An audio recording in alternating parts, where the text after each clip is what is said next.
Assalamualaikum warahmatullahi wabarakatuh. Tabi pun.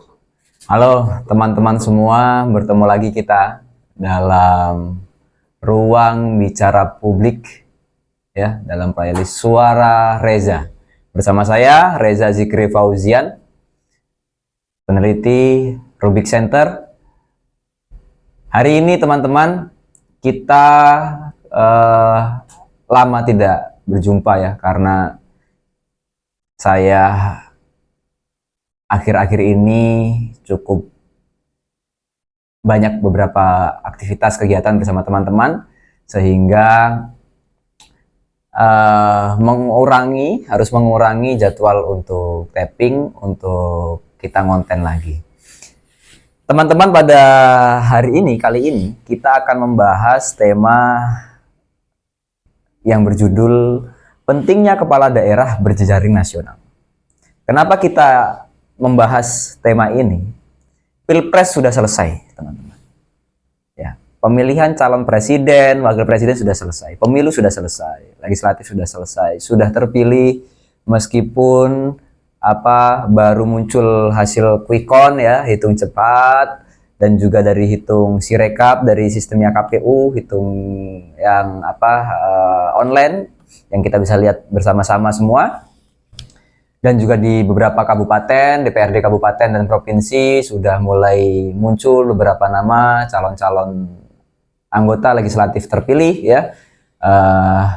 Kita sedang menunggu juga pleno dari KPU penetapan presiden, wakil presiden, dan anggota dewan terpilih. Nah, dari sini kita sudah bisa melihat siapa-siapa yang akan berpotensi duduk di kursi-kursi parlemen dan siapa yang akan menjadi presiden, wakil presiden kita 5 tahun mendatang. Hari ini, teman-teman, kita akan membahas pentingnya kepala daerah untuk kita semua. Karena pemilu sudah selesai, pilpres sudah selesai, saatnya kita akan menghadapi pesta demokrasi di daerah.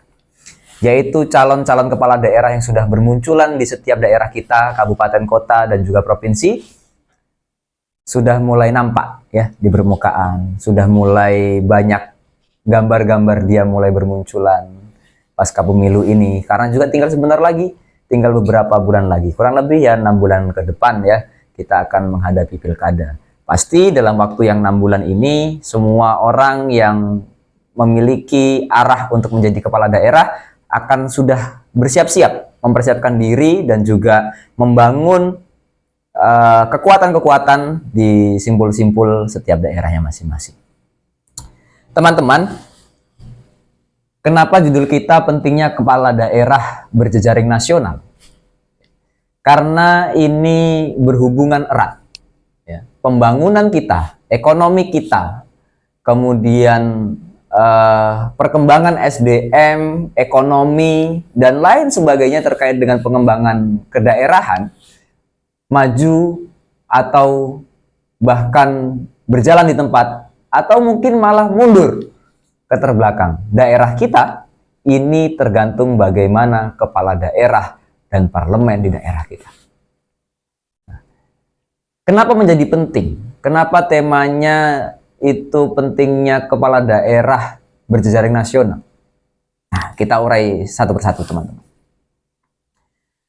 Yang pertama, kalau kita masih ingat, tahun lalu, ya, awal 2023, ketika sempat viral, Bima yang waktu itu ramai sekali, ya, mengkritisi kondisi jalan yang ada di Lampung, ditanggapi, ya, kurang bijak lah menurut saya gubernur waktu itu, ya. Kemudian juga sampai orang tua Bima yang ASN juga dipanggil bupati dan seterusnya. Ini menjadi tanda. Kalau kawan-kawan ingat, silahkan diputar lagi, di cross check lagi.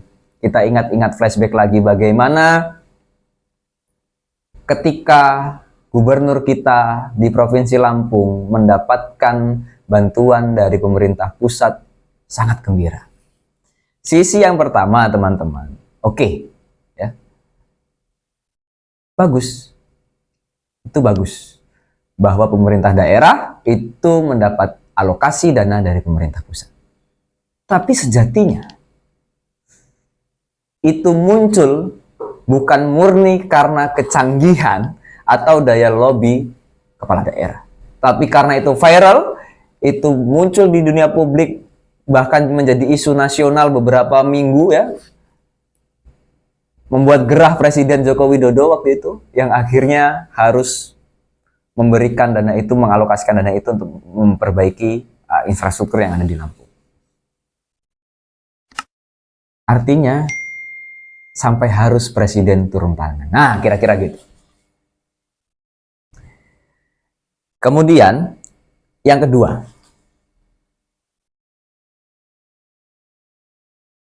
di tempat kita, di provinsi kita, ini memiliki potensi SDM yang luar biasa.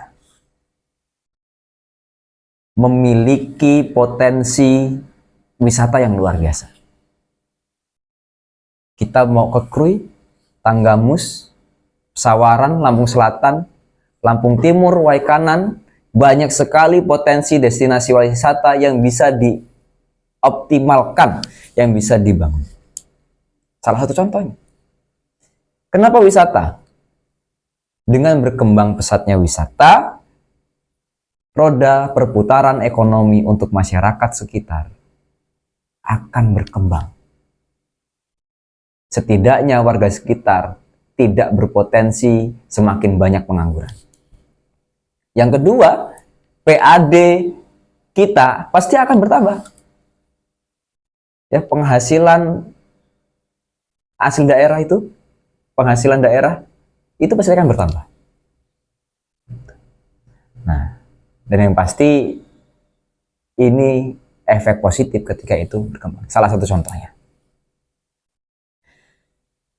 Saya catat juga teman-teman supaya tidak terlewat dari kita.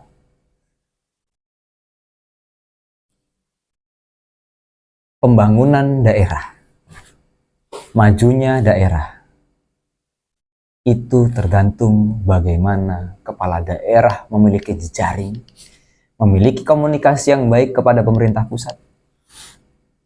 Dan pastinya dia juga kokoh di parlemen, kokoh di DPRD. Bayangkan kalau kepala daerah mempunyai program yang bagus, tapi anggota dewan tidak menyetujui itu, tidak bersepakat dengan itu, ini akan menyulitkan pembangunan. Atau sebaliknya, parlemen memiliki rancangan yang oke, tapi tidak sinergi dengan eksekutif, ya sama saja. Karena ini hal yang berhubungan satu sama lain, harus selaras berjalannya. Nah, hari ini kita lihat, kawan-kawan, ini ada hubungannya dengan hasil pemilu dan pilpres. Kawan-kawan, kita lihat hasil pemilu kemarin. Pak Prabowo dan Mas Gibran menang total di Provinsi Lampung dan dinyatakan sebagai pemenang secara nasional meskipun baru hasil quick count. Tapi semua calon baik 01 maupun 03 sudah mengucapkan selamat kepada Pak Prabowo dan Mas Gibran. Artinya semua sudah menyadari atas hitungan dan data masing-masing bahwa siapa pemenangnya. Ya, kita jadikan itu sebagai salah satu referensi kalau kita mau daerah kita semakin maju dan lebih baik. Artinya apa? Salah satu yang bisa menjadi referensi kita untuk memilih kepala daerah itu adalah tokoh-tokoh atau orang-orang yang dekat atau memiliki akses secara langsung kepada presiden. Teman-teman, kebutuhan primer masyarakat kita dan kita semua, di antaranya ada beberapa hal. Saya cantumkan 3 saja. Yang pertama, infrastruktur, ya, pembangunan secara merata. Kita tahu di Lampung masih banyak sekali jalan-jalan yang tidak layak, jembatan yang terabaikan. Yang kedua, kesehatan. Berapa kasus orang miskin yang tidak ditangani di rumah sakit yang akhirnya meninggal sebelum mendapat penanganan karena tidak memiliki BPJS dan tidak memiliki uang untuk membayar. Cek saja. Beberapa waktu yang lalu, belum lama di Immanuel. Kemudian pembangunan kesehatan dan ekonomi. Ketika infrastruktur berjalan dengan baik, ekonomi insya Allah akan mengikuti. Itu semua bisa berjalan ketika kepala daerah kita memiliki hubungan yang baik dengan pemerintah pusat, memiliki jejaring yang baik secara nasional. Untuk apa? Menarik investor-investor untuk membangun peluang-peluang usaha di daerah kita, dan juga untuk pembangunan SDM maupun infrastruktur yang baik. Supaya apa? Jalan nasional kita dapat dibangun oleh pemerintah pusat dengan hubungan yang baik antara kepala daerah kepada pemerintah pusat. Jalan provinsi dapat dilakukan dengan baik oleh kepala daerah karena dia memiliki parlemen, kekuatan yang kokoh di DPRD. Dan kabupaten kota, dia juga memiliki kekuatan untuk bisa memberikan masukan-masukan dan saran tanpa muatan politik demi kebaikan dan kemajuan provinsi kita tercinta, Provinsi Lampung. Itu, teman-teman, menjadi salah satu referensi, renungan, dan diskusi kita pada kesempatan kali ini. Kita bisa menganalisa, melihat hasil pemilu legislatif maupun pilpres. Siapa sekiranya yang dapat dan sangat memungkinkan untuk memimpin dan memberikan perbaikan-perbaikan Provinsi Lampung yang lebih baik. Demikian kawan-kawan, hari ini saya rasa cukup ya. Nanti kita lanjutkan di episode berikutnya bersama saya, Reza Zikri Fauzian, tuan rumah Suara Reza. Nantikan playlist dan konten berikutnya yang lain. Ke depan insya Allah akan ada ruang bertemu beberapa orang yang kita akan sama-sama aja diskusi bersama. Terima kasih. Fastabiqul khairat. Wassalamualaikum warahmatullahi wabarakatuh.